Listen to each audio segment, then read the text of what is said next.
거룩하고 복된 주일 예배의 시간이 되었습니다. 사도신경으로 우리의 신앙을 고백하며 하나님 앞에 예배하며 나아갑니다. 전능하사 천지를 만드신 하나님 아버지를 내가 믿사오며 그 외아들 우리 주 예수 그리스도를 믿사오니 이는 성령으로 잉태하사 동정녀 마리아에게 나시고 본디오 빌라도에게 고난을 받으사 십자가에 못 박혀 죽으시고 장사한 지 사흘 만에 죽은 자 가운데서 다시 살아나시며 하늘에 오르사 전능하신 하나님 우편에 앉아 계시다가 저리로서 산 자와 죽은 자를 심판하러 오시리라. 성령을 믿사오며 거룩한 공회와 성도가 서로 교통하는 것과 죄를 사하여 주시는 것과 몸이 다시 사는 것과 영원히 사는 것을 믿사옵나이다. 아멘. 찬송가 1장을 찬송하신 후에 정진원 장로님 기도하시겠습니다.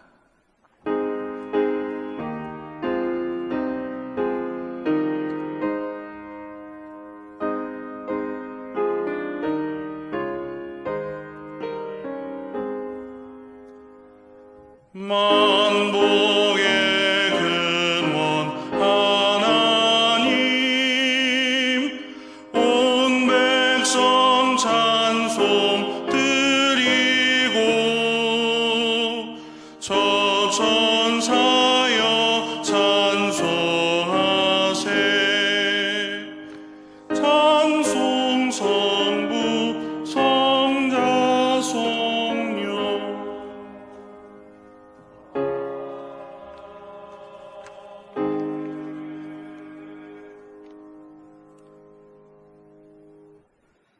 사랑이 많으신 하나님 아버지, 주님이 부활하신 주일을 우리에게 주셔서 하나님을 예배하게 하시니 감사합니다.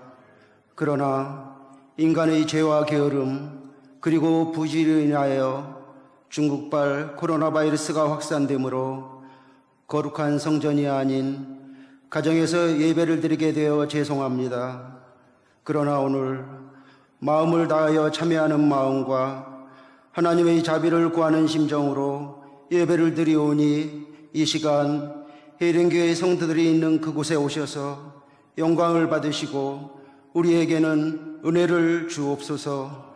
지금 이 시간도 병마와 싸우고 있는 환우분들을 치료하여 주시고 전력을 다해 헌신하고 있는 의료진들과 숨은 봉사자들을 의료하여 주시고 특별한 힘을 주시옵소서.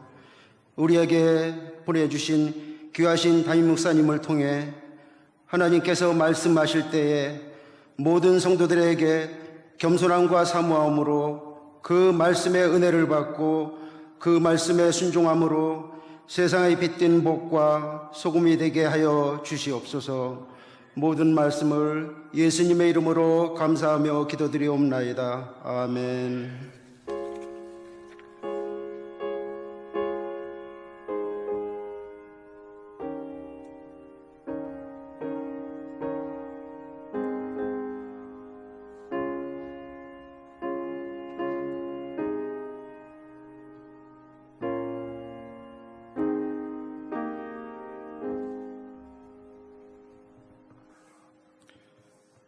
찬송가 150장을 부르시면서 준비한 헌금을 하나님께 드리겠습니다. 헌금은 정성껏 드리신 후에 오는 주일에 교회에 오실 때 내시거나 교회 주보에 기록된 헌금용 계좌로 헌금하시면 됩니다. 화면 하단에 기록되어 있는 헌금용 계좌가 있습니다. 참조하시기 바랍니다. 찬송가 150장을 함께 부르도록 하겠습니다.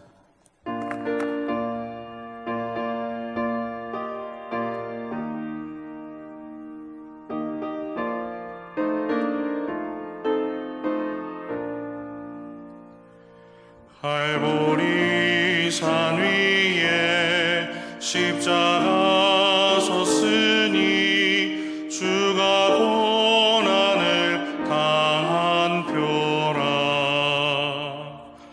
험한 십자가를 내가 사랑함은 주가 보혈을 흘림이라. 죄우 승리를 얻기까지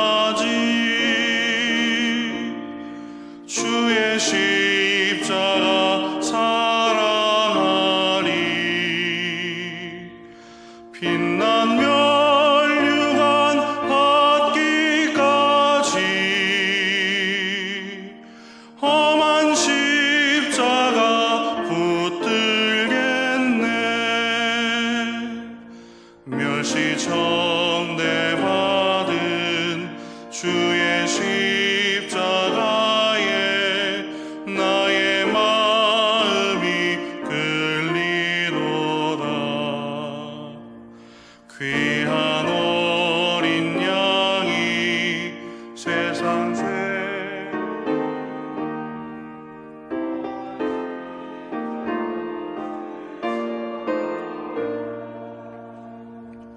최후 승리를 얻기까지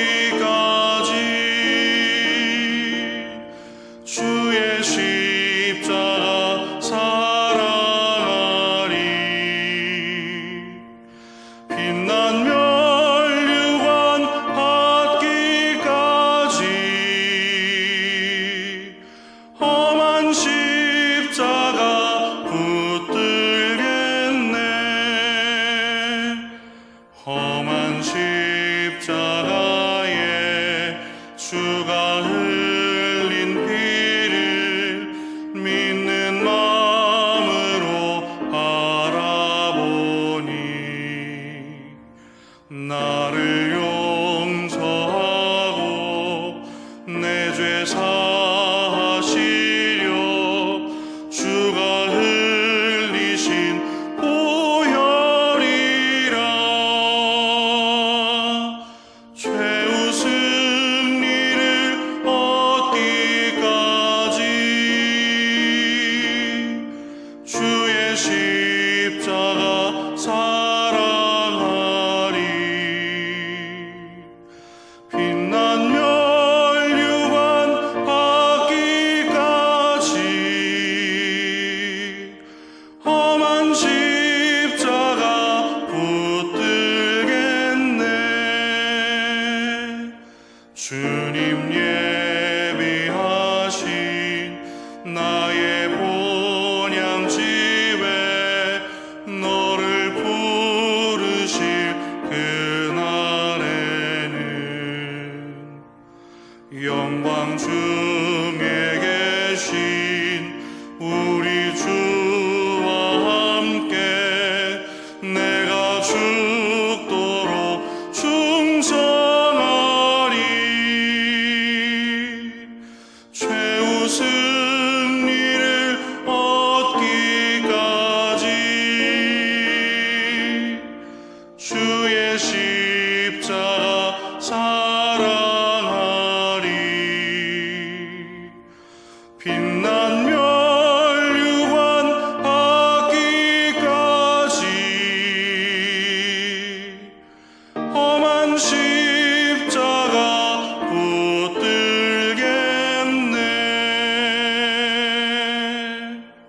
아멘.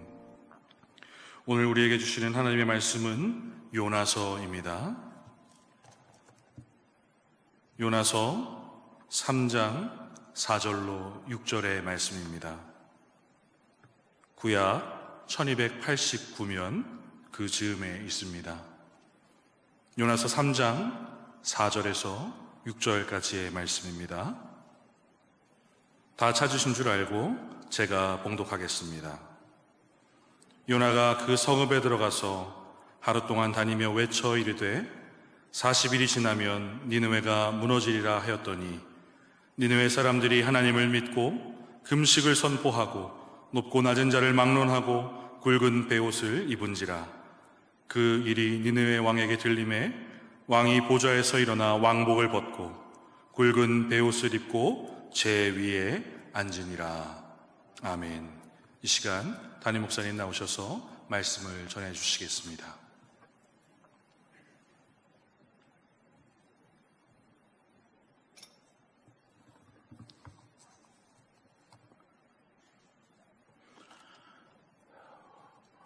주님의 이름으로 각 가정에서 예배하고 있는 우리 해림의 가족들에게 은혜와 평강을 전합니다. 여러분의 성도님들이 헌금을 드리셨습니다. 오늘 예배당에 나오신 분들은 우리 교역자, 목회자들과 장로님들 뿐이십니다. 가정에서 예배하고 있는 모든 성도들에게 동일한 헌금을 하나님께서 기쁘게 또 하게 하시고 받으신 줄 믿습니다. 같이 한번 기도하겠습니다. 자비로우신 하나님 아버지, 각 가정에서 아버지와 어머니가 자녀들이 함께 헌금을 하나님께 드립니다. 마음을 드리고 몸을 드립니다. 이 시간 우리가 드리는 예물을 받아 주옵소서.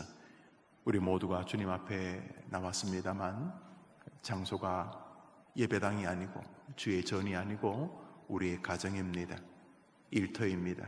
그곳에서 예배할 때에도 우리 하나님 한량없는 은혜를 주시고 다음 주에 예배당에서 만날 때에 감격, 우리가 너무 예배를 소홀히 여기고 있었으며 예배를 드리고 싶어도 드릴 수 없는 저 북녘의 땅이나 악한 종교에 휩싸여서 예배당 출입 자체가 불가능한 이슬람 국가 사람 예수를 믿는 그 많은 백성들의 고통을 기억하지 못했음을 깊이 회개하며 함께 예배할 때 다음 주에는 이전에 경험할 수 없었던 은혜를 경험하도록 도우시고 이 예배가 각 가정에서도 복이 되게 하여 주시옵소서. 예수님의 이름으로 기도합니다. 아멘. 여러분이나 저나 너무 어색하고 낯선 주일을 보내고 있습니다. 저는 목회의 길에 들어선 이후로 제가 성도님들에게 주일날 교회에 오시지 말라고 광고하는 것은 제가 순교하는 날일 것이라 생각을 했었습니다. 한 주 동안 여러분이나 저나 많이 힘들고 어려운 시절을 지나신 줄 압니다. 지난 주간에 로버트 머리 맥체인 우리 날주 성경만 아니라 가장 많이 그리고 깊이 묵상했던 성경은 요나서입니다.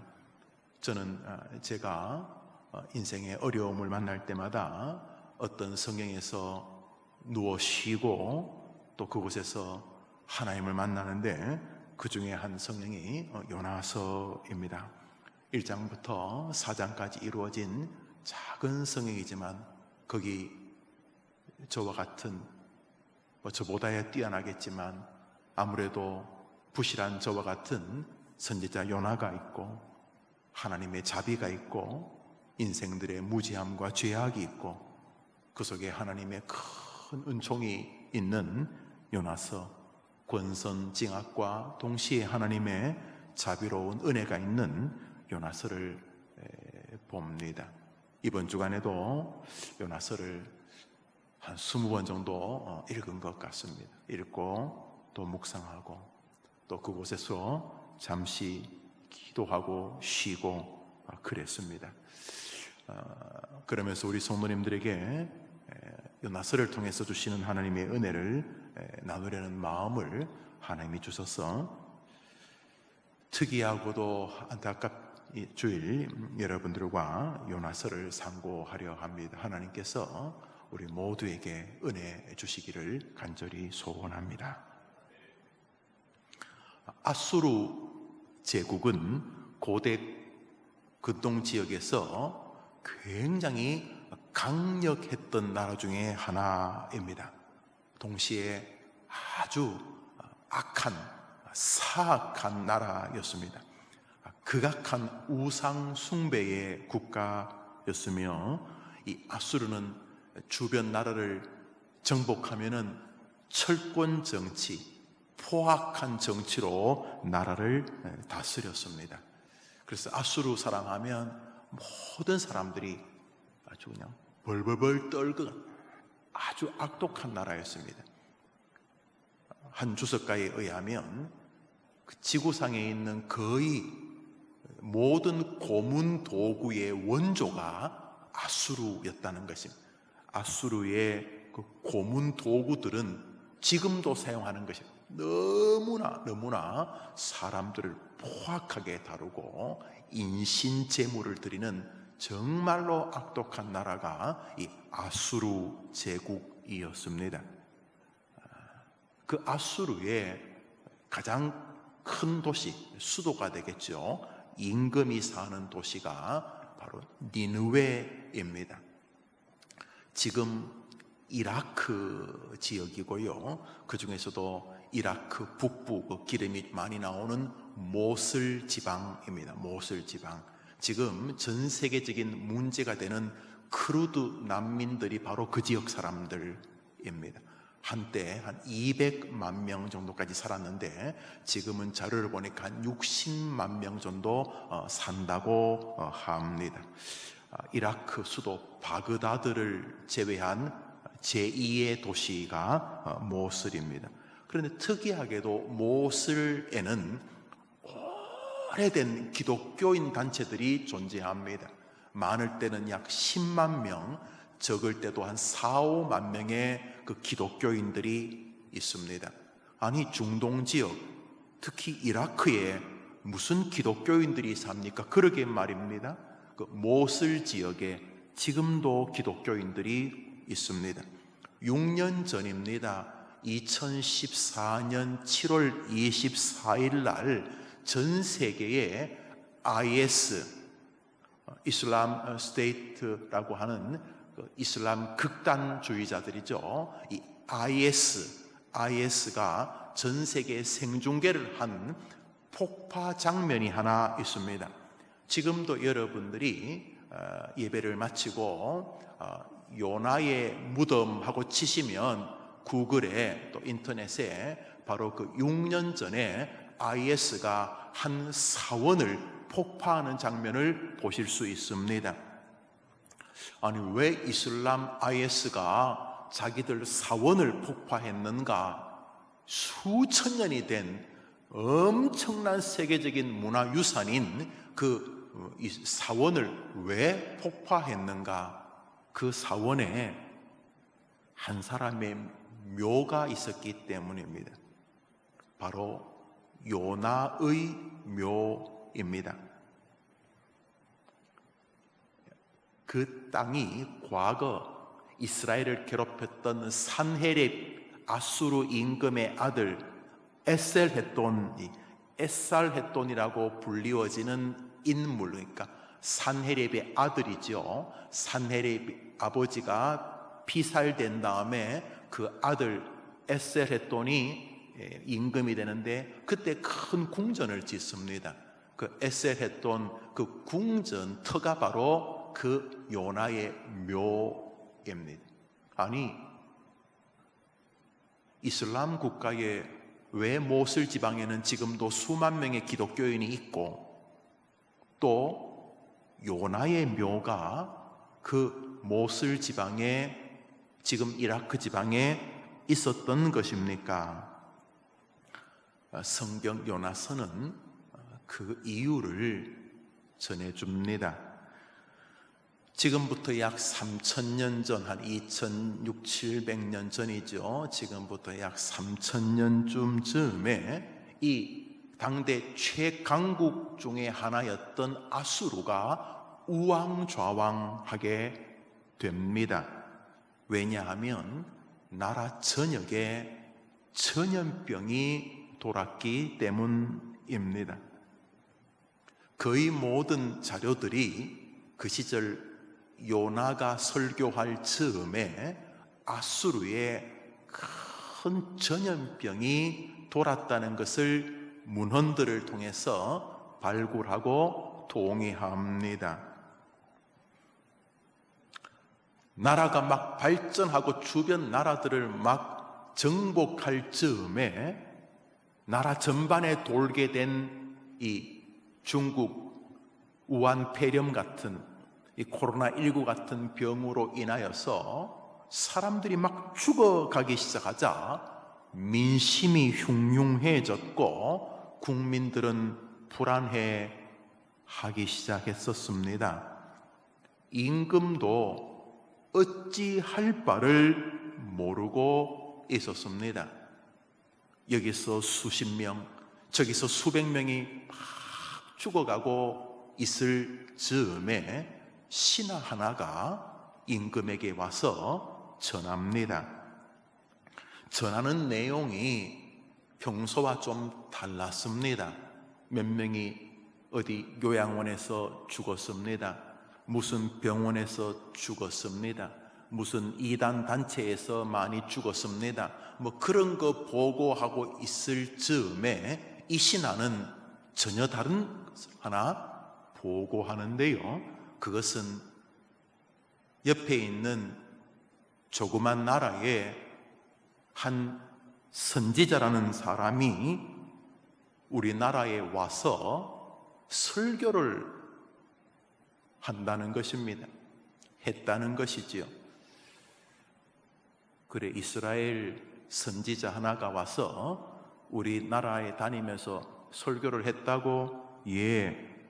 그런데 그 내용이 우리나라가 망한다는 내용이었는데 그 선지자의 설교를 듣는 우리나라 백성들이 그 설교를 듣고 회개하고 울고 금식하고 베옷을 입고 그 선지자가 말하는 신 야훼에게 도움을 구하고 있습니다 라는 보고였습니다.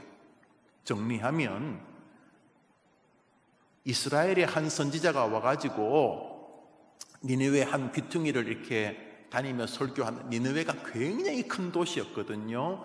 아이들만 젖 먹는 유아들만 12만 명이 있었으니까 어른 아이 따지면 60만에서 100만이 살던 대도시였습니다. 성경을 보면 아무리 빨리 걸어도 3일은 걸어야 되는, 3일 동안 다니면서 설교해도 겨우 할까 말까 한 큰 도시였다는 거죠. 그런데 그 니느웨 한 귀퉁이에서 한 이스라엘 선지자가 이 나라 망합니다 라고 설교를 하는데 백성들이 그것을 듣고 막 울고 회개하고 베옷을 입고 그 선지자가 말하는 신인 야훼에게 도움을 구하고 있다라는 그런 이야기였습니다. 성경 말씀을 읽겠습니다. 읽읍시다. 시작. 요나가 그 성읍에 들어가서 하루 동안 다니며 외쳐 이르되 40일이 지나면 니느웨가 무너지리라 하였더니 니느웨 사람들이 하나님을 믿고 금식을 선포하고 높고 낮은 자를 막론하고 굵은 베옷을 입은지라. 임금이 이 소식을 들었습니다. 그 요나라는 선지자가 다니면서 이 나라는 이제 망합니다 라고 설교를 하는데 그 니느웨 백성들이 하나님도 전혀 믿지 않는 그 사람들인데 우리는 딴 잡신을 섬기는데 우리나라 백성들이 그 선지자의 설교를 듣고 금식하고 베옷을 입고 회개하고 있다는 내용이었습니다. 임금이 그 소식을 듣고 평소 같으면 미친놈이구만, 그 교회 다니는 인간 또 헛소리 하는구만, 죽여버려라 그랬을 텐데 그날 임금이 신하가 전하는 그 소식을 듣고 생각에 잠시 잠깁니다. 그리고 임금의 자리에서 일어섭니다. 그리고 신하에게 베옷을 가지고 오게 합니다. 그리고 왕을 상징하던 왕복을 벗고 굵은 베옷이라고 하는 것은 거친 옷을 뜻하는 것이죠. 비단이 아닌 회개의 상징입니다. 부모님이 돌아가시면 베옷을 입지요. 내가 부모님 잘 못 모셔가지고 이렇게 되었다. 내가 지금 어디 비단 옷 입고 삐까번쩍 폼낼 때냐, 내가 죄인이다, 이런 마음으로 이 거친 옷을 입는 것이지요. 임금이 베옷으로 갈아입습니다. 그리고는 두벅두벅 걸어가 궁궐 밖 이 나무 땔감 연료를 떼고 이제 버리는 잿더미, 쓰레기장이죠. 잿더미에 올라가 임금이 흐느껴 울기 시작합니다. 요나서 3장 6절입니다. 읽읍시다. 시작. 이 일이 니네 왕에게 들림에 왕이 보좌에서 일어나 왕복을 벗고 굵은 베옷을 입고 제위에 앉으니라. 흐느끼던 임금이 옆에 있는 신하에게 이렇게 명합니다. 우리 7, 8절도 읽읍시다. 시작. 조서를 내려 니느웨에 선포하여 이르되 사람이나 짐승이나 소떼나 양떼나 아무것도 입에 대지 말지니 곧 먹지도 말 것이요 물도 마시지 말 것이며 사람이든지 짐승이든지 다 굵은 베옷을 입을 것이며 힘써 하나님께 부르짖을 것이며 각기 악한 길과 손으로 행한 강포에서 떠날 것이라. 임금의 신앙적 행위죠. 자기 나름대로 신앙적이라고 하는 일을 지시합니다. 많은 저 임금의 신앙은 참 엉성합니다. 성경에도 없는, 하나님이 지시하지도 않으셨던 짐승에게까지 금식을 하게 합니다. 기독교의 기자도 교회의 교자도 모르는 사람입니다. 짐승이 금식한다고 짐승은 금식도 안 하겠지만 그 주인이 먹이를 안 주면 이제 강제로 금식 당하는 거죠. 강제로 금식 당하는 것인데, 짐승에게 금식시킨다고 해서 무슨 영적으로 특별한 일이 생기는 그런 성경을 여러분 보신 적이 있습니까? 없습니다. 지금 이런 식으로 말하면 곧바로 2단이다 3단이다 그러고 저 신학자가 정신이 나갔다, 사이비적이다, 샤머니즘적이다, 토테미즘적이다 별 소리를 다 하겠지요. 이 임금의 신앙은 굉장히 원시적이고 또 초라합니다. 조금 조잡하다고 해도 틀리지는 않을 것입니다. 생각해 보십시오.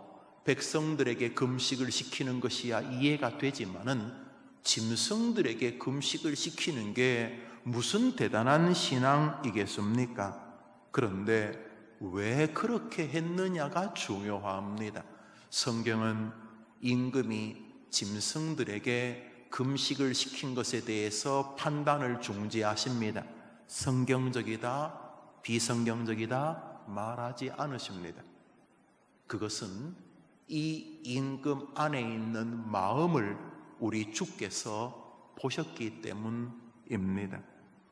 이 임금이 백성들에게 금식시키고 자기도 베옷을 갈아입고 그 요나가 전했다는 그 하나님께 매어 달려 이제 이 나라가 망하구나, 이제 이 나라가 망하게 되었구나 라고 절규하면서 백성들의 향한 금식을 선포하고 짐승들에게까지 금식을 선포한 이유가 무엇이었는가 하는 것입니다.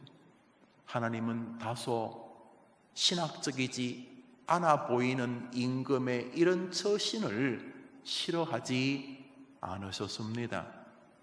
성경 말씀 요나서 3장 9절을 읽읍시다. 시작. 하나님이 뜻을 돌이키시고 그 진노를 그치사 우리가 멸망하지 않게 하시리라. 그렇지 않은 줄을 누가 알겠느냐. 하나님이 혹시 우리 한 번만 더 봐주실 수 있지 않겠는가? 혹시 안 그래서 우리가 멸망당하면 어쩔 수 없지만 하나님 아버지, 이 나라를 도와주십시오. 찢어지게 가난했고 근시대 최악의 더러운 전쟁 이데올로기로 동족이 총칼을 들이대었던 지구 최악의 민족이라는 사실을 세상에 보여줬던 6.25 전쟁 직후에 세계에서 꼭 가난하던 나라였는데 하나님이 긍휼과 자비를 베푸셔서 이 나라를 여기까지 도와주셨는데, 하나님 이제 우리나라를 망하게 하시려는 것입니까? 하나님 한 번만 도와주십시오 하는 마음이, 혹시 하나님이 뜻을 돌이키시고 멸망시키겠다고 말하긴 하셨지만 저 선지자를 통해서 혹시 우리가 이렇게 회개하고 용서를 빌면은 하나님이 혹시 멸망시키겠다는 것에서 마음을 돌이키시지 않으실까? 혹시 안 그러시겠는가? 라고, 안 그럴 수도 있지만은 그러기를 바라는 간절한 마음이 이 임금에게 있었던 것입니다. 하나님이 백성들의 회개와 지도자의 회개를 지켜보고 계셨었습니다. 그리고 하나님이 니느웨에 개입해 주셨습니다. 요나서 3장 10절입니다. 하나님이 그들이 행한 것 곧 그 악한 길에서 돌이켜 떠난 것을 보시고 하나님이 뜻을 돌이키사 그들에게 내리리라고 말씀하신 재앙을 내리지 아니하시니라. 아멘. 온 나라가 전염병으로 고통당해 죽어가고 있을 때에 백성들과 지도자가 요나의 설교를 들은 것입니다. 그리고 그 설교 앞에 정직하게 반응하자 니느웨의 영적 각성, 평양 대부흥운동 시절에 일어났던 것 같은 250여 년 전에 저 미국 노스앰프턴에서 있었던 우리 소망 한 달 순례자들이 읽는 책 주인공인 조나단 에드워드를 중심으로 일어났던 1차 대각성 운동 같은 부흥, 리바이벌이 느느웨 땅에 임한 것입니다. 우리가 부흥거라면 이렇게 부흥에 유명한 강사님 모셔서 이렇게 벽보 붙이고 몇 개월 전부터 광고한 다음에 이렇게 모여서 예배하는 것을 생각하는데, 그것이 사실은 부흥이라고 하는 이 성경이 말하고 있는 리바이벌이 아닙니다. 그걸 굳이 영어로 표현한다면 에반젤리칼 캠페인 이렇게 말할 수 있겠죠. 부흥회. 또 교회가 이렇게 예배당을 짓고 교인들이 열심히 전도해서 100명 모이던 교회가 500명 모이고 1000명 모이고 10,000명 모임, 우리는 부흥이라고 말하죠. 그것은 성장이라고 말할 수 있고, 교회가 성장, 열심히 전도하고 또 하나님 은혜 주시고 또 예배당에 주차를 50대 60대 밖에 주차 못하던 예배당이 막 300대 400대 주차하고 그러면은 교인들이 접근성도 좋고 해서 또 목사들이 그저 3발 4발 설교하지 않고 성도들이 들을만 할 만큼 이렇게 열심히 설교하면은 교회가 좀 성장할 수 있을 가능성이 있지요. 그러면 교회가 이제 성장합니다. 그렇죠. 그래서 우리 교회가 많이 부흥했네 이렇게 말합니다.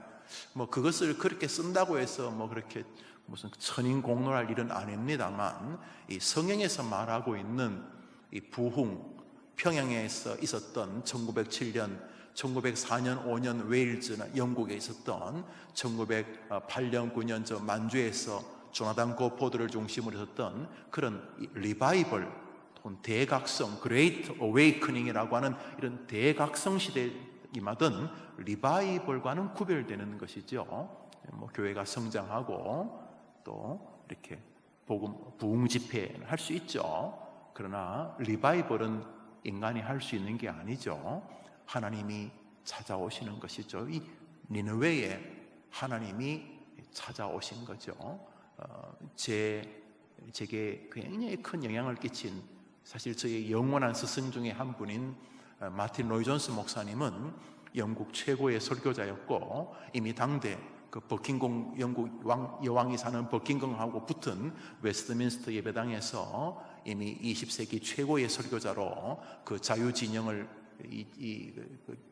리버럴한 사람들을 거의 홀로 신학자도 아닌 강단에서 막은 위대한 사람이죠. 에밀 브루너 같은 사람조차도 좀 좌파적 사람도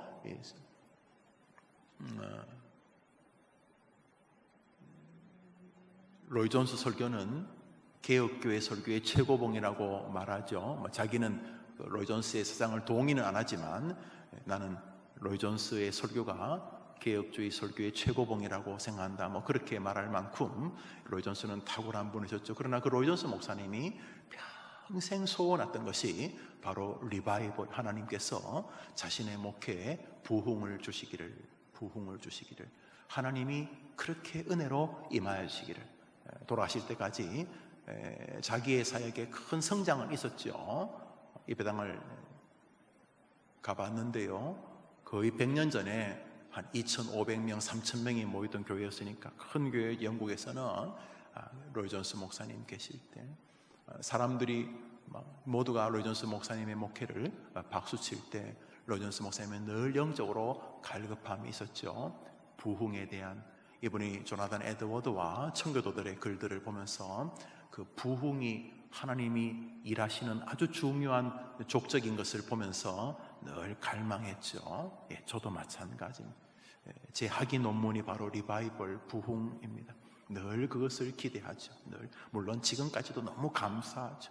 지금 오늘 예배를 마치고 주님이 저를 하늘로 데려가신다고 해서 제가 억울하다고 할 수 없죠. 저는 과분한 은혜를 입었습니다. 저는 너무너무 무엇보다 내가 예수 그리스도를, 저같이 이렇게 사람을 별로 신뢰하지 않을 기질을 가지고 웬만해서 남의 말을 듣지 않을 나 같은 인간이 예수를 믿을 수 있다는 것 자체가 하나님이 저에게 찾아오신 전부이셨죠. 저는 여러분의 목사는 농담이 아니고 지금도 너무 감격스럽습니다. 그러나 부흥을 사모하며 목회하는 것은 변함없는 저의 마음이죠. 늘 그렇지요. 바로 3,000년 전에 하나님도 믿지 않던 땅 니느웨 아수르에 부흥이 임하게 된 것입니다. 도시 전체가 전염병으로 멸망 직전에 있을 때에 백성들과 임금이 여호와 하나님 앞에 엎드렸던 것입니다. 1904년에 영국에도 비슷한 일이 있었습니다. 산업혁명의 끝자락에 서서 영국은 무한 발전했지만은 나라 전반이 술집이었다고 해도 과언이 아닙니다. 부정부패는 이제는 상식이었고 더 이상 신문 기사거리도 안 되었다고 합니다. 밤마다 강도들이 들끓었습니다. 1904년, 그런데 영국에 큰 역사가 일어나게 됩니다. 부흥이 온 것입니다. 그때 그 부흥의 주역은 목사도 아닌 신학생이었어요. 또 광부 일을 하던 26살 약관의 에반 로버츠라고 하는 청년이었습니다.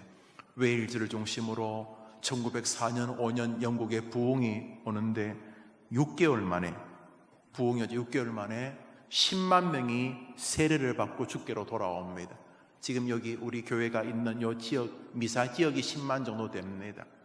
에반 로버츠 한 명에게 하나님이 부흥의 은혜를 주시자 10만 명이 6개월 만에 주께로 돌아오게 됩니다. 이것으로 끝나지 않았습니다.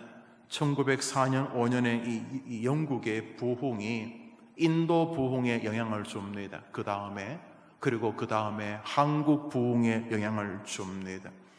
길선주 같은 장로가 평양신학교를 다니면서 선교사님을 통해 영국에 부흥이 왔다는 소식을 듣습니다. 길선주의 가슴이 뜨거워집니다. 왜 하나님 우리 조국에는 그런 은혜를 주지 않습니까? 부흥이 왔다는 소식이 한국에 와 있던 선교사들의 마음에 깊은 도전을 줍니다. 원산에 와 있던 하디 선교사를 비롯한 모든 선교사님들의 마음에 영국의 부흥의 소식이 건너와 그들의 가슴을 데우고 있었습니다. 이미 원산 지역에 캐나다 의료 선교사, 토론토 국립대학을 아주 우수하게 졸업한 수재지역 의사인 하디. 그렇지만 자기가 의사이기 때문에 한국에 이 미개한 나라 와서 뭘 하면 복음이 잘 들어갈 줄 알았는데 안 믿는 것입니다. 병은 치료받지만 예수를 믿지 않습니다. 하디가 선교의 깊은 침체에 빠져 있을 그 즈음에 부흥의 역사가 선교사들 중심으로 오게 됩니다. 하디가 내가 교만했습니다. 나는 의사란 이유, 나는 서양 사람이란 이유로 한국 사람을, 조선 사람을 내가 무시하고 있었습니다. 그때 선교사 모두가, 미국 선교사, 영국 선교사, 호주 선교사, 캐나다 선교사 모두가 나도 그랬습니다. 나도 사실은 복음을 전한다는 이유 때문에 이 조선을 약간 무시했습니다. 원산에서 회개와 하나님의 은혜를 구하는 조짐이 벌어집니다. 1905년이었습니다. 그리고 1907년 한국의 니느웨에서 있었던 일이 똑같이 벌어집니다. 1월 달부터 장대영교회에서 남전도회 헌신 예배를 드리고 있었습니다. 평양 지역 남전도회를 헌신하는데 평양만 있었던 게 아니라 저 마산에서도 대구에서도 부흥회 한다는 소식을 듣고 장대영교회로 몰려들었습니다. 장대영교회는 우리 교회 3분의 1만 합니다. 1000명 정도밖에 들어가는 못하는 교회였습니다. 그 교회 3000명이 2000명이 모여서 예배하고 있을 때 마지막 날 하나님께서 길선주의 회개를 중심으로 리바이벌을 주십니다. 그때까지 대한민국의 기독교인의 퍼센테이지는 10,000명에서 10만 명 사이에 있었습니다. 기독교인들의 수를 셀 수가 없었습니다. 거의 없었기 때문에 1907년에 부흥이 오자 불과 3년 만에 대한민국은 100만 명으로 늘어나게 됩니다. 부흥이 왔습니다. 세상을 뒤집어 버렸습니다. 3.1운동의 기폭제는 부흥입니다. 왜냐하면 일제가 조선을 장악한 다음에 사람들을 모을 수 있는 모든 네트워크를 다 파괴했기 때문입니다. 아십니까? 3.1운동 때 잡힌 사람들의 27%가 기독교인입니다. 그때 기독교인이 몇 퍼센트 되지도 않았는데 그때 3.1운동 때 잡혔던 여성들 가운데 67%가 기독교인, 여성들은 대부분이 기독교인이었습니다. 평양 대부흥운동을 통해서 나라 방방곡곡에 거의 유일한 네트워크를 이룬 것이 교회였기 때문에 일제시대가 그토록 교회를 핍박했던 이유가 거기에 있습니다. 그러므로 조선은, 이 한국은 기독교와 그 발전상, 기독교와 민족 정기를 뗄 수가 없습니다. 1904년, 2000년, 2007, 800년 전에 니느웨에 있었던 부흥이 영국에 불어닥치자 이 웨일즈의 부흥은 한국, 중국, 북남미, 동남아시아, 아프리카, 유럽 전역에 영향을 끼칩니다. 1904년 이반 로버츠의 부흥을 통해서 약 2년 동안 전 세계 500만 명이 기독교인으로 돌아서게 됩니다. 이반 로버츠를 통한 영국 웨일즈 아주 구석이, 아주 시골, 제가 가봤는데 제가 거기서 살았죠. 구석이 아주 조그만 동네입니다. 대구 부산이 아니고요, 전주 정읍 이런 수준도 아닙니다. 그저 그냥 탄광촌, 우리나라로 말하면 정선 한 귀퉁이 정도 될까요? 탄광촌, 태백 한쪽 구석, 거기 부흥이 오자 수말리 떨어진 중국과 한국까지 하나님이 은혜를 베풀어 주셨던 것입니다. 어떻게 이런 일이 역사에, 니느웨에 있었습니까? 질병으로, 세속주의로, 물질주의가 지배하고 있던 그 사회에 어떻게 그런 일이 있었습니까? 부흥이 왔기 때문입니다. 하나님이 이 조국과 이 조국의 교회들과 그리고 우리 해림교회에 요나를 통해 니느웨를 변화시켜 주셨던 것처럼 부흥의 은혜로 임하여 주시기를 간절히 소원하는 시간입니다. 하나님이 은혜 주시기를 원합니다. 그러면 어떻게 니느웨에 부흥이 왔습니까? 니느웨 부흥에 온 방식은 1904년 웨일즈 부흥이나 1907년 평양 대부흥이나 1908년 9년에 조나단 고포드를 통한 만주의 중국의 부흥이나 최근에 보고되는 미국 휘튼 대학의 부흥이나 유형이 0.0000001%도 차이가 없이 동일한 방식을 가지고 있습니다. 그래서 부흥 연구자들은 하나님의 방식을 주목할 필요도 없다, 늘 동일하셨기 때문이라고 단정하기까지 합니다. 어떻게 니느웨의 부흥이 왔었습니까? 어떻게 이 민족에게 부흥이 오는 것입니까? 첫째로 말씀으로 돌아서야 부흥이 온다는 것입니다. 요나서 1장을 보겠습니다. 읽읍시다. 시작. 요나서 3장입니다. 3장 1절부터 3절 읽읍시다. 시작. 여호와의 말씀이 두 번째로 요나에게 임하니라. 이르시되 일어나 저 큰 성읍 니느웨로 가서 내가 내게 명한 그들에게 선포하라 하신지라. 요나가 그 성읍에 들어가서 하루 동안 다니며 외쳐 이르되. 요나서 3장에서 여호와의 말씀이 요나에게 두 번째로 임했다. 두 번째로. 그래서 말씀이 임해서 뭐라고 하셨냐 하면 너가 저 니느웨 가고 너에게 임한 말을 설교하라 그랬어요. 그래서 요나가 그 성읍을 다니면서 하루 동안 그 말을 사람들에게 전하였습니다. 저기 주목할 단어가 두 번째라는 단어입니다. 왜 요나에게 두 번째로 말씀이 임했냐 하면 첫 번째로 임한 적이 있었는데 요나가 순종하지 않았습니다. 그러니까 니느웨 백성들도 말씀을 들을 수 없었고 요나가 안 갔으니까 요나도 말씀을 안 들었고, 왜? 안 들었다는 말이 표현이 좀 그런데 들었어요.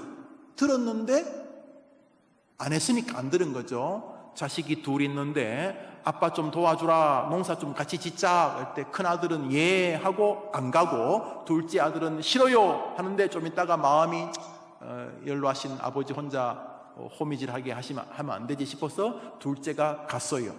큰아들은 예 하는데 안 갔고 둘째 아들은 싫어요 하는데 갔다. 누가 그 말을 들은 자냐? 예수님 물으셨죠. 이렇게 들었다는 말은 이렇게 귀로 듣는다는 뜻만을 가지고 있지 않지요. 첫 번째 요나는 들었는데 안 들었죠. 그러니까 당연히 요나를 통해 들어야 될 사람이 못 듣죠. 요나가 안 갔으니까. 그런데 두 번째로 임하게 됩니다.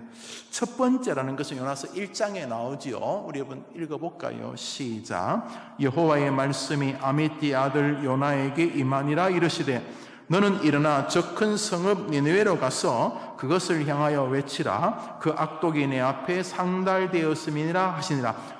1장에서 주님이 말씀하셨는데 요나가 안 듣지요. 뭐 안 듣는 거야 자기 나름대로의 어떤 가치관 때문 아니겠어요? 나이가 벌써 60이나 됐는데 뭐 남이 하자는 말 다 듣나? 그러면 목사가 한다고 다 듣나? 그 자기 나름대로의 에고가 있지 않아요, 그죠? 그러니까 안 들은 거죠.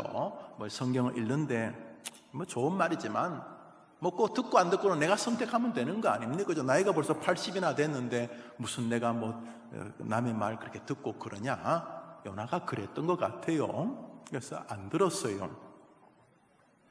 불순종합니다. 안 듣고 이렇게 하지요. 우리 3절을 읽어볼까요? 읽습니다. 시작. 그러나 요나가 여호와의 얼굴을 피하려고 일어나 다시스로 도망하려 하여 욥바로 내려갔더니, 그래서 아시죠? 다시스로 갔다가 뭐 바다에 빠지고 물고기 뱃속에 들어가고 뭐 이런 아주 험난한 인생을 살지요. 인생 60, 70을 그렇게 험난하게 살잖아요. 험난하게.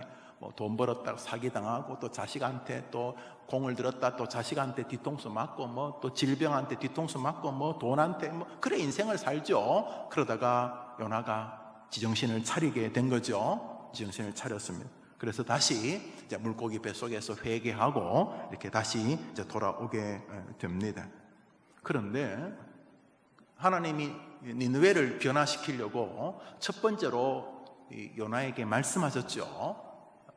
여호와의 말씀이 아미떼 아들 요나에게 임하니라. 너는 일어나 저 큰 성 가서 외쳐라. 이렇게 말을 안 들었어요. 이게 이 방법으로 안 되는가 보다 하고 주님이 두 번째 쓴 방법은 놀랍게도 다른 방법이 아니었습니다. 첫 번째 그 방법이었습니다. 다시 하나님께서 말씀하십니다. 집요하시죠. 그거 안 되면 딴 거로 이렇게 부응하면 안 됩니까? 말씀 아니면 뭐 이렇게 헌신, 뭐 헌금, 뭐 열심히 전도, 뭐 이런 거로 하면 안 됩니까? 안 하시죠. 두 번째로 똑같이 그 방법을 고수하시죠. 우리 집에서 예배하시는 우리 혜린 가족들 한번 따라해 볼까요? 여호와의 말씀이 두 번째로 요나에게 임하니라. 불순종하시면 우리 성도님에게 세 번째로 임하시겠죠. 네 번째로, 천 번째로, 만 번째로, 여러분이 돌아가신 날까지 하나님은 22만 천 번째로 임하시겠죠. 끝까지 말씀을 안 순종하면 돌아가시기 전날까지 계속 하시겠죠. 두 번째로 임하였습니다. 요나서 3장 3절을 읽겠습니다. 3장 3절입니다. 요나서 3장 3절 시작. 요나가 여호와의 말씀대로 일어나서 니느웨로 가니라. 니느웨는 큰 성읍이므로 3일 길이라. 여호와의 말씀대로 이제 정상적이 되죠. 우리가 죽기 전에 정상적이 돼야 될 게 바로 저거죠. 죽기 전에 정상적으로 돼야 될 게 뭐냐면 여호와의 말씀대로 죽는 거죠. 정상적으로 돼. 그래서 신앙생활을 처음 할 때 중요해요. 어느 교회 출신이냐, 또 그 교회가 뭘 중요하게 여기느냐, 또 내가 만난 첫 정원직이 첫 구역장이 누구냐, 이게 굉장히 신앙 색깔이 중요합니다. 엄마 아빠의 신앙 색채가 있죠. 빨주노초 파남보 가족들마다, 교회들마다, 또 교회의 어떤 평신도마다, 또 평신도 지도자들마다 다 색깔이 있어요. 특별히 처음 만난 사람 중요해요. 교회 다니면은 처음 누구를 만나에 따라서 그 사람이 기도파면 그 기도 쪽에, 또 그 사람이 찬송파면 찬송 쪽에, 그 사람이 이렇게 은근하게 약간 시니컬하게 교회에 대해서 비판하고 냉소적인 사람 만나면 또 그게 신앙인 줄 알고 이렇게 비아냥거리는 것을 이렇게 가끔 좋은 말 하지만은 약간 비토적인 것이 마치 개혁적이고 깨어있는 것 같은 그런 처음 누구를 만나냐가 굉장히 중요하죠. 여러분이 사랑하는 가족들이 예수님 만날 때 말씀을 소중히 여기는 교회를 만나도록 기도하시기를 바랍니다. 그것이 인생을 살리는 길이고 하나님의 복을 받는 길이죠. 우리가 하나님 바꿀 수는 없잖아요. 여호와의 말씀이 아미떼 아들 요나에게 임하니라. 불순종하죠. 그 불고기 속에 들어갔다 나왔다가 헌신하고 회개하고 손 들고 옵니다. 그렇게 한 다음에 다시 우리 하나님은 여호와의 말씀이 두 번째로 요나에게 임할. 요나가 불순종하면 세 번째로 임하겠죠. 네 번째로 죽을 때까지 하나님은 여러분이 말씀과 하나가 되기를 원하시겠죠. 해림교회 성도님들 하늘나라 갈 때까지 말씀과 여러분이 붙어 살게 되기를 축복합니다. 그런 면에서 해림교회의 날조는 굉장히 중요하죠. 날마다 주님의 음성 아래서 살게 되기를 바랍니다. 그런 면에서 이 시대의 불행은 교회당이 부족한 건 아니라 이 시대의 불행은 말씀을 듣지 못하는 불행이거나 말씀을 소중히 여기지 않는 지도자들과 함께하는 불행이죠. 이 시대의 정치인들의 가장 큰 불행은 하나의 말씀을 듣지 못하고 오늘도 앉아서 지역구가 어떻게 하면 좋겠나, 비례는 어떻게 하는 게 좋겠는가, 이런 거 정치 공학을 연구하고 있는 것이 이 시대의 비극이죠. 이 시대의 비극은 지도자를 비롯하여 국민들이 하나의 말씀을 듣지 못하는 게 비극이죠. 대통령도 이 나라를 살리는 대통령이 되기를 원하면 하나의 말씀을 들어야 되죠. 장관들도 하나의 말씀을 들어야 되죠. 야당 지도자들도 하나의 말씀을 들어야 되죠. 이 백성들이 사는 길은 하나님의 말씀을 듣는 길인 줄 믿습니다. 어차피 이런 설교를 세상은 받아들이지 않죠. 니느웨 백성들 대부분이 요나를 만나기 전에는 그랬겠죠. 뭐 질병을 마스크나 쓰라 그러고 뭐 그러지 않았겠어요. 그러고 뭐 나오지 마라 뭐 그런 소리를 했겠죠. 그런데 요나를 만나면서 나라 전반에 회개 운동이 일어나게 되었습니다. 그리고 하나님이 그 땅을 고쳐 주셨습니다. 요나서 1장과 3장의 차이가 무엇인가 하면 요나가 먼저 하나님의 말씀을 소중히 안 여기죠. 그 명색이 목사인데 머릿속에 똥만 들어가지고 계속 딴짓만 하고 다니죠. 명색이 목사인데 이렇게 가만히 보면은 저건 뭐지 싶은 그런 목상이죠. 머릿속에 하나님 말씀에 별 관심도 없고 자기 가지고 있는 그 재주 가지고 목회를 하려고 그러죠. 99.9%도 아니고 100% 안 되겠죠. 되면 이상한 것이니까. 목회자들만큼이나 비참한 것은 교인들이죠. 하나님 말씀하고 별 상관이 없어요. 교회 생활은. 그래서 그분은 예배당이 절이어도 상관이 없어요. 그냥 종교성으로 하죠. 꼭 그분이 말씀의 하나님이 아니셔도 돼요. 그냥 천지신명 같은 하나님도 괜찮고 용왕 같은 하나님도 괜찮죠. 그냥 전능한 하나님. 어떤 전능함? 나 좀 잘 챙겨주고 우리 새끼들 좀 잘 도와주는 그런 전능자지요. 하나님이 말씀을 통해 우리와 함께 하시기를 원한다는데 별 관심이 없는 신을 만들어 버리는 거죠. 그래서 요나가 하나님의 말씀에 관심이 없었어요. 지 생각 가지고 다시스로 내빼. 다시스는 스페인. 이 시대의 활락가, 라스베가스, 하와이, 홍콩은 좀 요즘 뭐 민주화 운동한다 시끄럽습니다만 그쪽으로 도망가 버리죠. 그죠? 겉은 요나인데 속은 아니죠. 그래서 어떤 일이 벌어집니까? 자기에게도 아무런 일이 안 일어나고 자기의 사역지인 니느웨에도 아무런 일이 안 일어나죠. 그죠? 자기 내면에도 아무런 일이 안 일어나고 니느웨에도 아무런 일이 안 일어납니다. 그러나 3장은 어떤 일이 벌어집니까? 요나에게도 일이 일어나고 요나의 백성들에게도 일이 일어나게 됩니다. 그런 면에서 기독교인들에게 가장 큰 비극은 나이가 드는 것, 질병이 오는 것, 재산을 잃는 것, 명예를 잃는 게 이런 게 아니고 기독교인들이 가장 비참한 것은 하나님의 말씀을 듣지 못하는 것이죠. 들리지 않는 것. 교회 나와도 안 듣는 사람 있죠. 또 교회를 나오지도 않기 때문에. 그러나 요나가 하나님의 말씀을 듣기 시작하자 요나는 자신뿐 아니라 니느웨 백성들 전부를 복되게 하는 복의 근원이 되지 않았습니까? 우리 해림의 모든 성도님들이 여러분 주변에 있는 사람들에게 요나처럼 복의 근원들이 되기를 축복합니다. 요나를 통해서 요나만 살지 않고 니느웨가 다 살았던 것처럼 말입니다. 영광스러운 부흥은 하나님의 말씀을 다시금 소중히 경험하는 것입니다. 정확히 말하면 말씀이 들리기 시작하는 것입니다. 말씀이 들리면서 신학 세계가 완전히 재편됩니다. 말씀이 들리면 인생관 자체가, 특히 목회자 같으면 목회의 방향 전체가 뒤집어지게 되는 것이죠.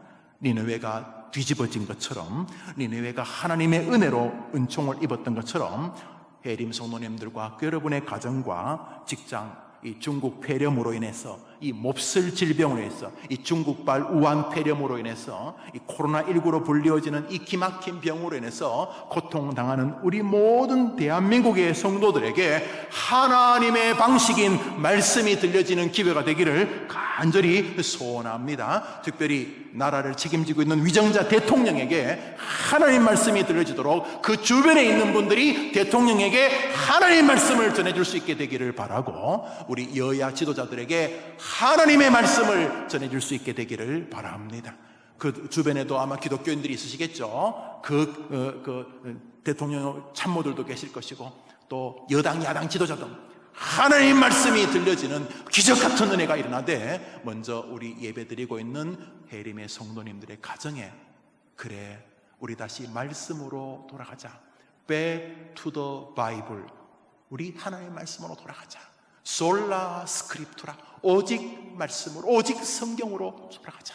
이런 은혜가 여러분에게 임하여서 먼저 여러분 개인적으로 부흥이 여러분 안에 있게 되기를 바랍니다. 그리고 여러분 가정과 여러분의 교회와 이 조국에게 은혜 주시기를 바랍니다. 니느웨의 부흥은 말씀으로 출발되었지만 말씀으로만 이루어지지 않았습니다. 니느웨의 부흥은 두 번째 방법이 그 말씀에 접목되어지자 혹은 그 일이 말씀으로 인하여 실천되어지자 이루어졌습니다. 읽었죠? 요나서 3장 6절을 읽읍시다. 시작. 그 소문이 니느웨 왕에게 들림에 왕이 보좌에서 일어나 조복을 벗고 굵은 배를 입고 쥐에 앉으니라. 그 소문이 하나님의 말씀을 직접 들은 것도 아니고 그 말씀을 간접으로 들었어요. 목사의 설교를 직접 들은 게 아니라 우리 해림교회 성도들이 그 목사의 설교를 듣고 이번 주에 옆에 있는 사람에게 전해줬어요. 그런데 이 말씀이 이 딜리버리 되면서 놀라운 일이 벌어졌어요. 그 말씀을 듣고 임금이 왕복을 벗고 베옷을 갈아입고 잿더미에 올라가 회개하기 시작하였습니다. 기도입니다. 정확히 말하면 회개의 기도입니다. 전염병을 끝내는 하나님의 방식은 대한민국 교회가 회개의 기도로 돌아서는 것입니다. 중국 코로나 이 우한 폐렴 멈춰질 수가 없습니다. 이제 매년 만나게 될 것입니다. 이것을 이기는 길은 신약 발견이나 새로운 백신을 개발하는 것이 아니라 하나님께로 하나님의 백성들이 돌아서는 것입니다. 회개의 기도로 이 민족이 주 앞에 돌아서면 세계에서 발원지도 아닌 나라가 두 번째 확진자와 사망자가 많아지는 나라에서 뒤바뀌어지게 될 줄 믿습니다. S&P 세계 3대 신용평가회사죠. 여기서 지난주에 우리나라 경제성장률을 1.1%로 그 전에 1.6%에서 낮췄으며 사실은 2월 19일 날 2.1%에서 0.5% 낮춘 지 불과 2주 만에 다시 평가한 것입니다.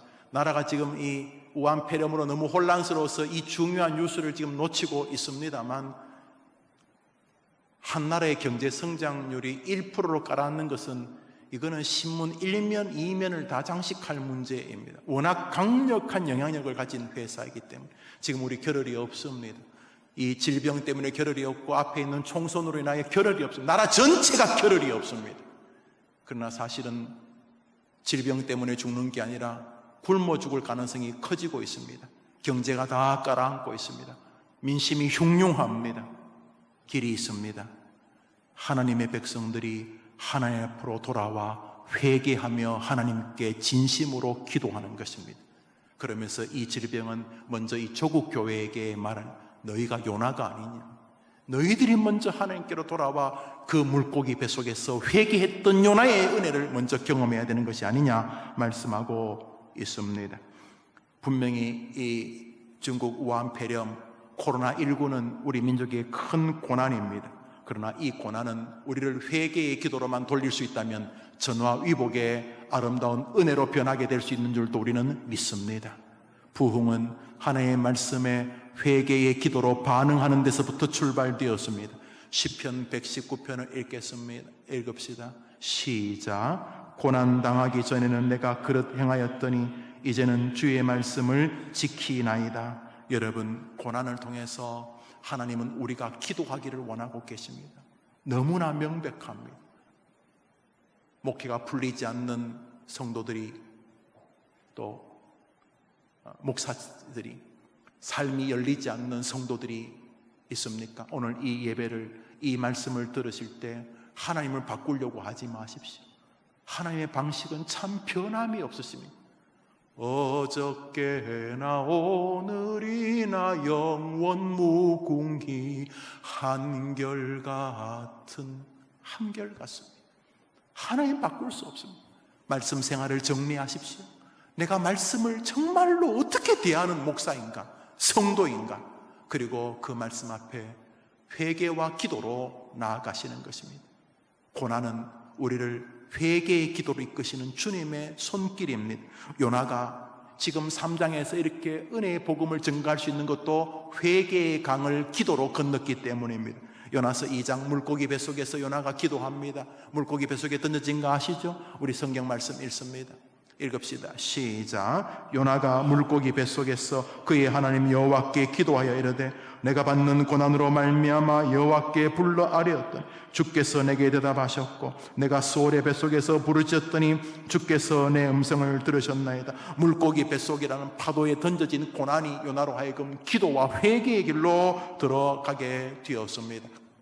중국 우한 폐렴, 이 코로나19로 인하여 나라 전체가 불안합니다. 사람 사이에 사회적 거리 참 말도 잘 짓습니다. 몇 미터씩 떨어지라는 거, 인생이 너무 어렵습니다. 전철에서 그게 가능합니까? 지하철에서 그게 가능합니까? 그 버스에서 그게 가능합니까? 택시에서 가능합니까? 그러면 대한민국 모든 것을 멈추겠습니까? 왜 예배당만 문을 닫으라고 하는지 정말 안타깝습니다. 부안해동하는 면이 없지 않아 있습니다. 물론 이해됩니다. 그렇다면 저 청와대에 있는 수많은 사람들이 사시니까 청와대도 문을 닫아야 되겠습니까? 청사들이 다 문을 닫아야겠습니까? 예배당 문을 닫기를 행정명령을 하겠다는, 그러면 시장님이 계시는 도지사가 계시는 그런 시청 다 도청 다 문을 닫아야 됩니까? 사람 있는 곳을 다 닫아야 됩니까? 불가능한 것이죠. 불가능한 것이죠. 문제 해결이 그럴 지경이 아닙니다. 대통령이 말씀하셨듯이 초기라면 중국 사람 오는 거 막을 수 있겠지만은 지금은 안 된다. 초기에 방역이 좀 실패했다는 그런 의미이신 것 같기도 하고, 지금 안 된다는 야당의 떼쓰기에 대한 방어이기도 하신 것 같은데 우리 잘 모릅니다. 그러나 아는 거 하나 있습니다. 그렇게 한다고 문제가 해결되지 않는다는 것은, 문제 해결은 하나님께로 돌아와 교회가 회개하고 주의 백성이, 지도자들이 주님 앞에 무릎을 꿇는 것인 줄 우리는 믿습니다. 우리는 믿습니다. 여러분, 우리는 이것을 믿습니다. 세상 사람이 구원받는 걸 예수 믿는다고 구원받는다고 믿습니까? 안 믿습니다. 우리는 믿습니다. 우리는 구원받는 길이 오직 예수 그리스도를 믿는 길밖에 없는 것을 믿는 것처럼, 우리는 이 민족을 해결하는 길이 하나님 앞에 돌아와 회개하는 것인 줄 믿습니다. 시편 50편을 읽겠습니다. 읽읍시다. 시작. 환난 날에 나를 부르라. 내가 너를 건지리니 내가 나를 영화롭게 하리로다. 환난 날에 주님을 우리가 회개하며 주님을 불러 주님께 기도하기를 원하십니다. 우리 해림의 성도님들, 이 아름다운 예배당에 이번 주일날 오지를 못하는 이 비극적인 상황 속에서 우리는 우리를 먼저 돌아보고 회개해야 하는 것입니다.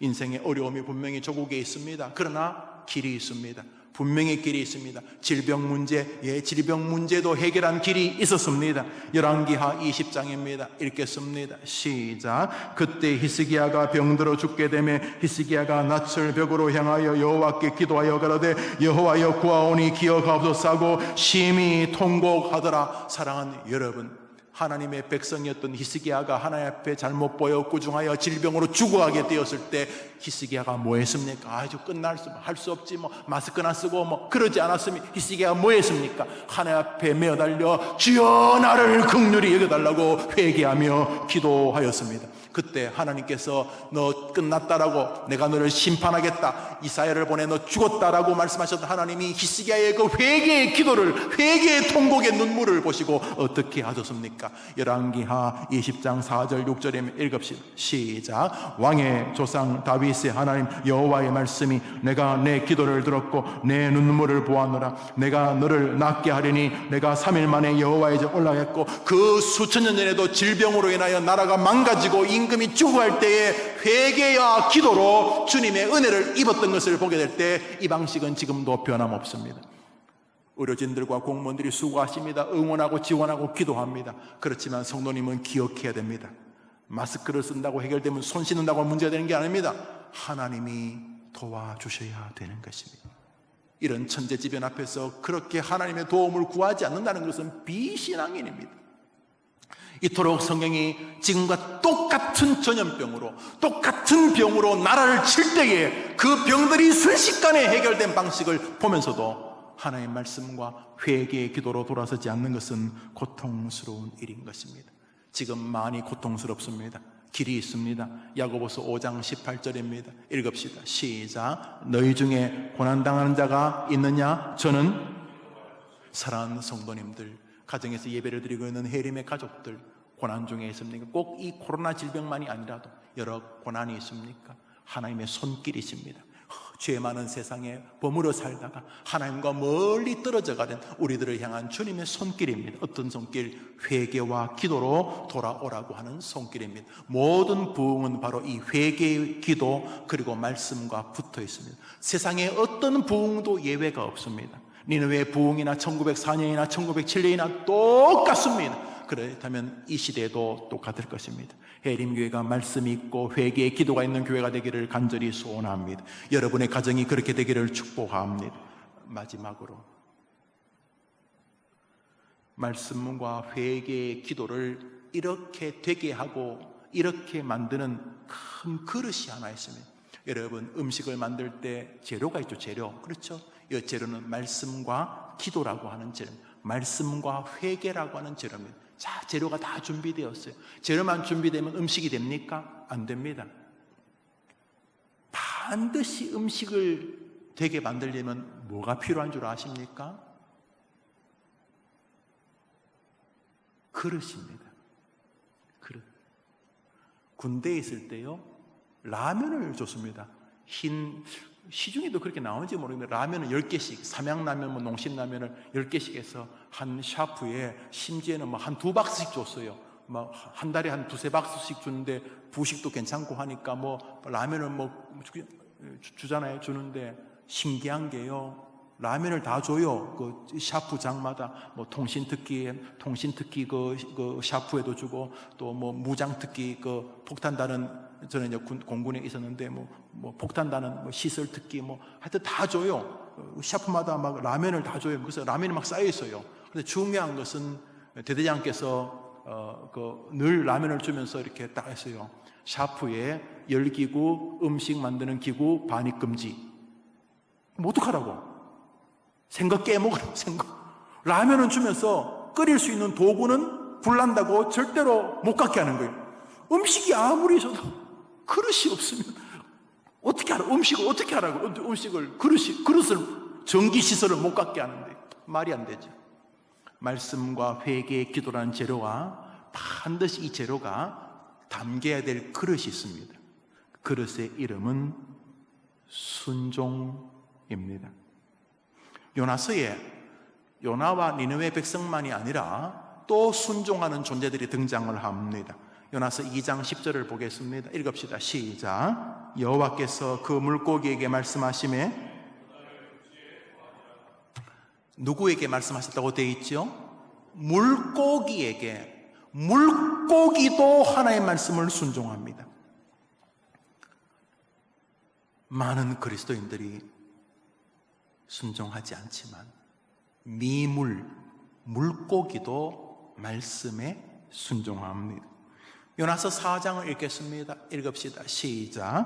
하나님 여호와께서 박넝쿨을 예비하사 요나를 가리게 하셨으니 이는 그의 머리를 위하여 그늘이 지게 하며 그의 괴로움을 면하게 하려 하심이었더라. 요나가 박넝쿨로 말미암아 크게 기뻐하였더니 하나님이 벌레를 예비하사 이튿날 새벽에 그 박넝쿨을 갉아먹게 하심에, 벌레에게 벌레가 말하면 예 하나님 박넝쿨을 씹어라. 예, 여호와께서 그 박넝쿨을 갉아먹게 하심에, 누구에게? 벌레에게.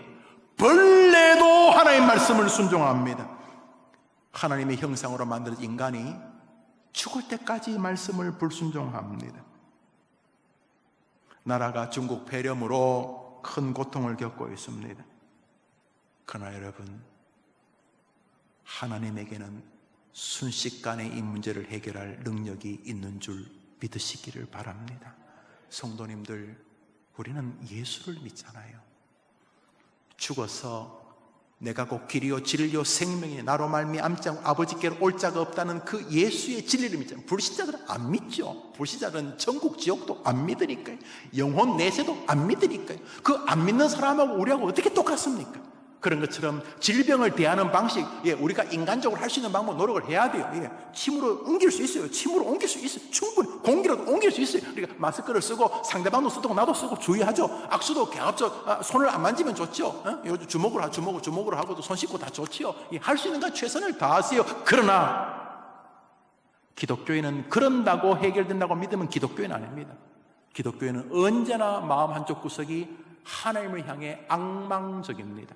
하나님이 개입하시면 우리 애가 시험 잘 떨어지고 시험도 못 치고 우리 애가 뭐 몸도 부실하고 뭐 애가 그래도 저분이 개입하시면 우리 애가 뒤집어질 줄 믿습니다. 이게 기독교인이죠. 그럼 기독교인이 하나님 안 믿고 우리 애는 내가 학원 돈 대주는 것으로 인해 인생이 변한, 그렇게만 믿으면 안 되죠. 예, 그 뭐 할 수 있는 대로 해야, 돈 있으면 뭐 학원도 보내주고 뭐 집 가고 싶으면 도와주고 그래야죠. 그러나 기독교인들은 늘 한쪽이 하늘을 향해 열려 있습니다. 최선을 다하지만 저분이 개입하시면 될 줄 믿습니다. 이 코로나 사태에도 마찬가지입니다. 그러므로 회개의 기도로 나오라는 말씀 앞에 우리는 순종해야 합니다. 우리 해림의 성도님들, 지난주에도 말씀드렸지만 우리 해림교회가 이 대한민국을 자욱하게 잡고 있는 코로나 사태를 종식시킬 수 있습니다. 어떻게 해요? 성경 말씀을 순종한다면 요나 한 사람이 세상을 뒤집었듯이. 어떻게 해요? 역대하 7장입니다. 읽겠습니다. 시작. 내 이름으로 일컫는 내 백성이 그들의 악한 길에서 떠나 스스로 낮추고 기도하여 내 얼굴을 찾으면 내가 하늘에서 듣고 그들의 죄를 사하고 그들의 땅을 고칠지라. 할렐루야. 하나님께서 이 병든 땅을 고쳐주시겠다고 약속하셨습니다. 어떻게 하면? 악한 길에서 떠나 하나님의 얼굴을 구하면 기도입니다. 조국의 흥망성쇠의 전환점에 서 있습니다. 당분간 우리나라가 많이 어려울 듯 합니다. 경제적으로도 그렇습니다. 대구 경북 지방의 경제를 그들의 경제로만 볼 수 없는 것은 나라가 다 연결되어 있기 때문입니다. S&P나 무디스나 이런 회사들의 예상의 문제가 아니라 우리가 피부로 느낄 수 있습니다. 조그만 식당을 운영하시는 분들이 손님이 한 달, 두 달 들어오지 않으면 월세를 비롯한 견디기가 어려우실 것입니다. 대기업들도 이미 월급을 3분의 1씩 줄이거나 명예퇴직을 받는다는 글을 기사에서 보았습니다. 예, 고난의 시절에 우리가 선 것 같습니다. 그러나 우리에게는 하나님이 계십니다. 그분이 우리를 긍휼히 여겨주시면 우리 민족은 다시 설 수 있기 때문입니다. 그러기 위해서 다시금 위정자를 비롯하여 온 국민이 성경이 뭐라고 하는지를 들어야 됩니다. 딴 방식, 딴 매뉴얼을 뒤적거리기 전에 진짜 문제 해결의 매뉴얼인 성경으로 돌아가. 신자이든 불신자이든, 제가 알기로 대통령께서 천주교 교인 관계없습니다. 천주교 교인이든 무슨 교인이든 하나님의 말씀으로 돌아와 그 말씀을 듣고 위정자들과 국민들이 그 말씀의 지시 앞에 돌아서서 다시금 우리의 죄를 회개하고 비정상적이고 비상식적이고 비윤리적인 일들을 당연한 것이라 여기게 있는 우리 조국을 회개하며 하나님 앞에 돌리기만 한다면 우리나라는 전화위복이 될 줄 믿습니다. 문제는 이것입니다. 순종하지 않는 것입니다. 말씀, 회개의 기도 안 합니다. 오늘도 마스크 사기 위해 줄은 설지 몰라도 하나님의 말씀을 들으려고 마음의 줄을 서지 않습니다. 오늘도 회개하는 마음으로 살아서 사람 앞에 서지 않습니다. 사람을 대할 때 표독스럽게 여전히 교만한 마음으로 사람을 대합니다. 문제는 그것입니다. 재료가 있습니다. 말씀과 회개의 기도라는. 그러나 이것을 담는 그릇이 없다면 이것은 사변적인 선언일 뿐입니다. 성경 말씀 히브리서 4장을 읽겠습니다. 읽읍시다. 시작. 그들과 같이 우리도 복음 전함을 받은 자이나 들은 바 그 말씀이 그들에게 유익하지 못한 것은 듣는 자가 믿음과 결부시키지 아니함이라. 다 좋은데 문제가 있습니다. 듣는 것과 믿음이 따로 노는 것입니다. 재료와 그릇이 만나야 음식이 되는데 재료와 그릇이 따로 노는 것입니다. 그들의 문제는 듣는 것을 믿음과 결부시키지 않는 것입니다. 대통령, 위정자, 우리 온 국민들이 하나님 앞에 돌아와 회개하고 기도하고 하나님 앞에 우리를 낮추면은 하나님이 그것을 보시고 저 니느웨 땅의 백성들과 임금의 눈물과 회개를 보시고 은혜를 주셨던 것처럼 우리 민족에게 은혜를 주실 줄 믿습니다. 우리 가정에서 한번 따라해볼까요? 하나님에게는 길이 있다.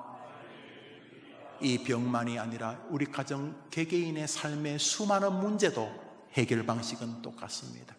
이번 기회에 말씀과 하나님 앞에 진심으로 돌아오는 회개의 기도로, 그리고 이 일을 진심으로 순종하겠다는 겸비한 마음으로 오늘 설교가 여러분의 삶과 맞아떨어지고 이 말씀과 듣는 것과 여러분의 믿음이 연결되어지면서 은혜를 체험하는 한 주간이 되기를 축복합니다. 주님의 전에 오고 싶으시죠? 너무너무 오고 싶으시죠? 교회를 너무너무 오고 싶으시죠?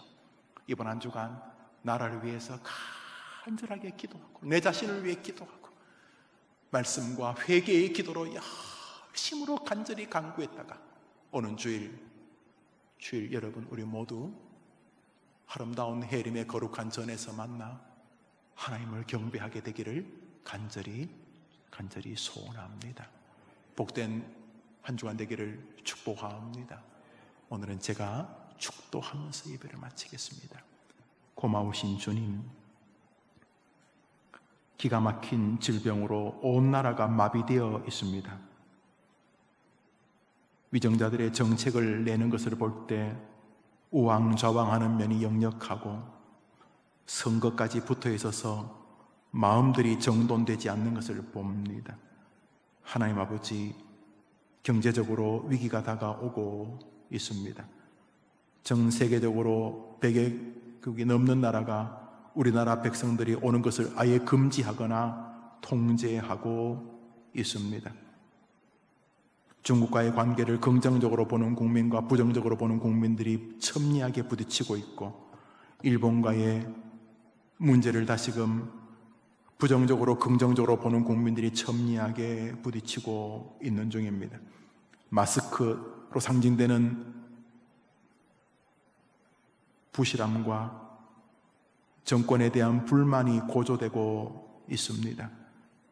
위정자들도 몸부림치고 의료인들도 애를 쓰고 있지만은 확진자들과 사망자들은 더 늘어가고 있습니다. 생뚱맞게도 모든 문제가 교회에 있는 듯 예배당 모이는 것을 금지하는 여론을 조작해 가고 있습니다. 하나님 아버지, 할 수 있는 일은 해야 되겠지만 문제 해결이 하나님께 있다는 가장 분명한 진리를 우리 기독교인들도 마스크 대란에 빠져서 놓칠 수 있는 시절입니다. 주님, 우리는 세상의 방식을 하나님이 하는 모든 방식보다 더 윗자리에 두지 않습니다. 주님, 원합니다. 니느웨가 아수르가 전염병으로 멸망 직전에 있을 때에 요나를 통해서 그 민족을 건지셨던 것처럼, 백성들과 임금의 회개를 통해 그 민족을 긍휼히 여기셨던 것처럼 우리 조국에도 말씀과 기도와 회개의 전으로 나오는 은혜가 일어나는 기회가 되게 하여 주옵시고, 어떤 방식이든지 이번 이 사태로 인하여 전국에 기독교인들이 늘어가고 예수께로, 하나님께로 돌아오는 일들이 늘어가는 기회가 되도록 주님 역사해 주시옵소서. 모든 것을 치료하시고 고치시고 새롭게 하실 수 있는 우리 구주 예수님의 이름으로 기도합니다. 아멘. 구주 예수님의 은혜와 하나님의 사랑과 성령의 교통하심이 예배하는 모든 해림의 가족들 위해, 이 조국 위에, 지금도 방역과 치료를 위해 쓰고 있는 이 나라 공무원들과 모든 의료인들과 수고하는 이들 위해 영원토록 함께 있을지어다. 아멘.